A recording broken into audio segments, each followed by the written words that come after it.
Selamat pagi pemirsa, kembali lagi di Berita Jakarta. Bersama kami Yainus yang akan melaporkan berita secara faktual, aktual, dan terpercaya. Selamat pagi, kita ke Jakarta. Dr. Terawan Agus Putranto, Bapak Menteri Kesehatan menyambangi posko banjir Kalimalang pada tanggal 2 Januari 2020. 2 Januari, Bapak Menteri Kesehatan menyambangi posko banjir Kalimalang. Beliau juga menekankan untuk selalu mengawasi psikologis para korban, karena yang sebelumnya tinggal di rumah untuk sementara tinggal di posko. Untuk mencegah penyakit, beliau mengingatkan mulai dari hal kecil seperti cuci tangan. Selain menyediakan posko kesehatan, kami juga menyediakan obat-obatan.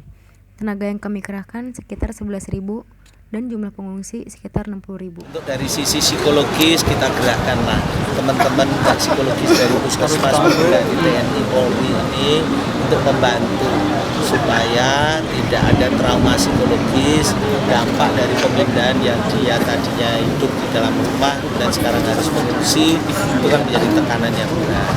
Dan ini baru hari kedua, kita harus melihat tantangan yang ke depan, hari-hari berikutnya menjadi tantangan yang besar juga untuk bidang kesehatan, yaitu kita cegah untuk terjadinya wabah diare dan sebagainya. Karena itu kita menganjurkan untuk berlatih cuci tangan. Hal yang dari yang paling sederhana adalah cuci tangan. Dan saya mengecek kesiapan air bersih maupun tempat-tempat buang air, sanitasinya, dan saya percayalah kalau memang semuanya berjalan baik, Yang Maha Kuasa pasti meridhoi, menjagai seluruh masyarakat, terutama yang terdampak. Pak, selain menyediakan tugas kesehatan dari Kementerian Kesehatan ini, apalagi sih bantuan yang diberikan bagi para pengungsi? Ya, jelas. Yang obat-obatan segala tadi sudah saya cek juga tersedia lengkap. Tenaga-tenaganya yang kita kerahkan 11.000 lebih. Jumlah pengungsi itu hanya 60 ribuan katanya. Tapi data terus kita update dan penambahan tenaga kesehatan terus kita dorong, dan ini baru saja hari libur. Tapi kita lihat semangatnya untuk membantu sesama itu luar biasa. Masih di Jakarta, pasca banjir di Kalimalang sebelumnya merendam pemukiman warga. Akibatnya jalanan masih terlihat kotor dan beberapa rumah warga ada yang rusak. Bisa dilihat kegiatan warga sekitar Kalimalang sekarang bersih-bersih pasca banjir yang merendam daerah Kalimalang ini. Jalanan menjadi sangat kotor, seisi rumah sebelumnya ikut terendam banjir, akibatnya warga harus membersihkan isi dan perabotan rumahnya. Adapun beberapa rumah yang rusak karena banjir ini. Warga saling gotong royong untuk membersihkan sampah, jalanan, dan rumah. Tidak hanya warga sipil, terlihat para tentara, PPSU, dan sukarelawan siap membantu para warga. Para sukarelawan sangat antusias dan bersemangat untuk membantu para korban banjir ini. Baiklah pemirsa, kami akan kembali lagi dengan beberapa berita. Berita pertama yaitu kondisi terkini pintu air Manggarai dan persiapan kereta komuter lain menjelang pergantian malam tahun.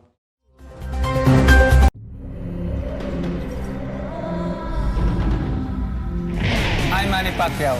My health is my priority. As a boxer, sometimes my immune system drop. In Indonesia called masuk angin.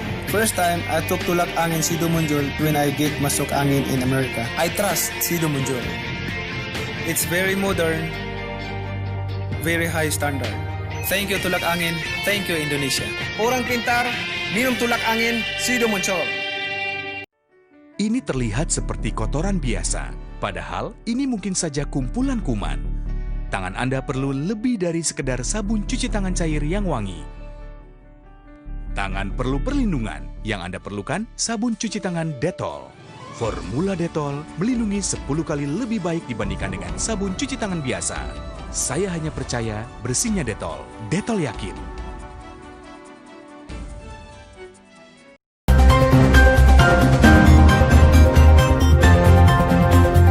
Berita selanjutnya, kondisi terkini pintu air Manggarai sebelumnya siaga 1 dan pasca dibersihkan sampah.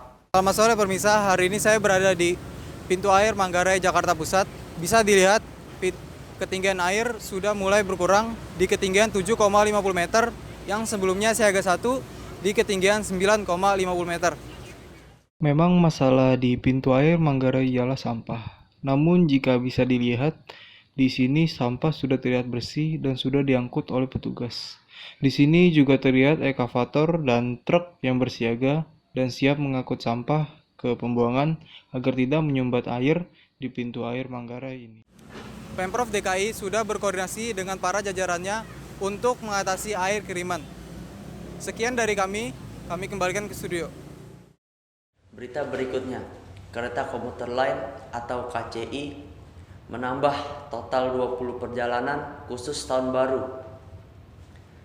Kereta listrik atau KRL beroperasi hingga pukul 3 pagi pada tanggal 1 Januari 2020. Hal ini dilakukan PT KCI untuk melayani peningkatan pada malam pergantian tahun baru.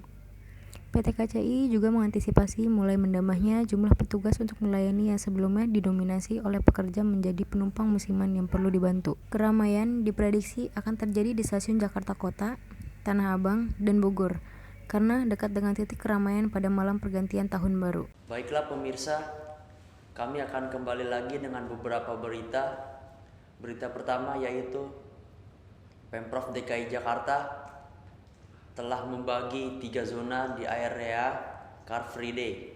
Dan berita selanjutnya, event J-Cloud telah dibuka hingga tanggal 29 Desember 2019.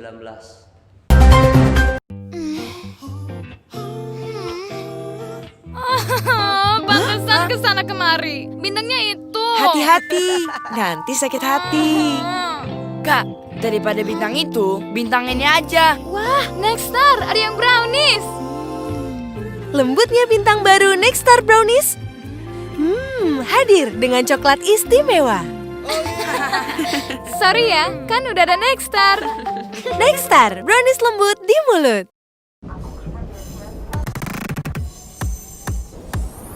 Awesome screen, awesome camera, long-lasting battery life.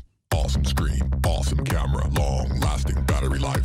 Awesome screen, awesome camera, long-lasting battery life. Awesome screen, awesome camera, battery life.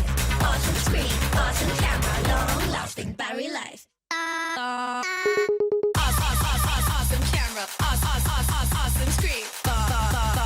Charging super steady. Long-lasting battery. Awesome screen, awesome camera. Awesome screen, awesome camera. Long-lasting battery life.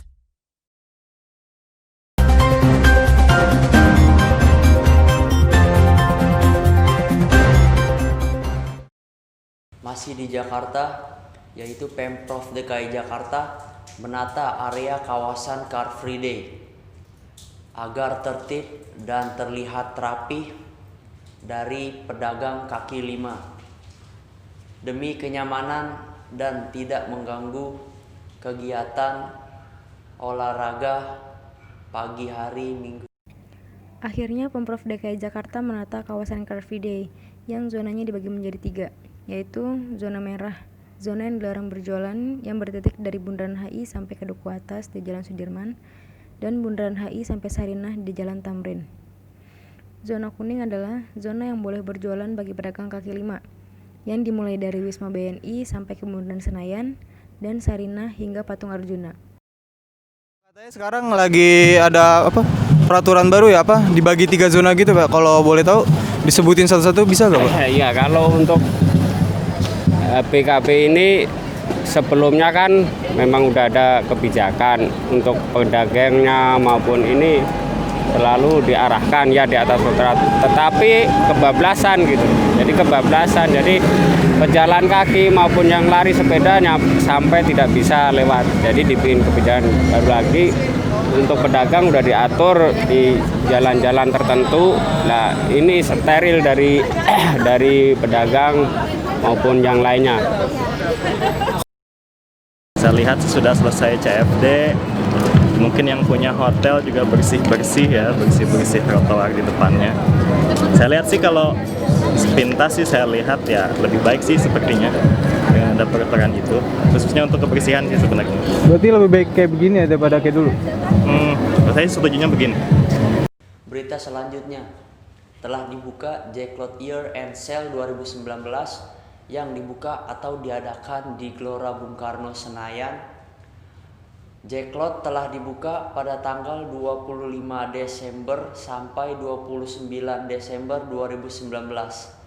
Jacklot tersebut dibuka pada pukul 10 pagi sampai jam 10 malam. Hari ini di Senayan sedang diadakan event Jacklot yang diadakan dari tanggal 25 sampai 29 Desember. Walaupun hujan sedang terjadi, tidak mengurangi antusiasme para pengunjung. Festival clothing brand terbesar se-Asia Tenggara ini menghadirkan 400 brand lokal yang bisa diburu oleh pengunjung, terutama oleh kalangan anak muda. Untuk harga tiket masuk, cukup membayar 10.000 satu orangnya. Pekerjaan rehabilitasi trotoar di sejumlah daerah ibu kota satu persatu mulai selesai. Seperti di kawasan Cikini Salemba, di kawasan ini Pemprov DKI mengubah trotoar yang semula sempit menjadi lebar dan nyaman. Revitalisasi di Cikini sudah selesai. Beberapa fasilitas juga sudah dipasang seperti guiding block untuk penyandang disabilitas, juga kursi-kursi sudah nampak untuk pejalan kaki beristirahat, juga pepohonan yang membuat pejalan kaki menjadi nyaman dan terlihat. Sekian dari kami dan segenap kru yang bertugas. Mohon undur diri. Selamat pagi.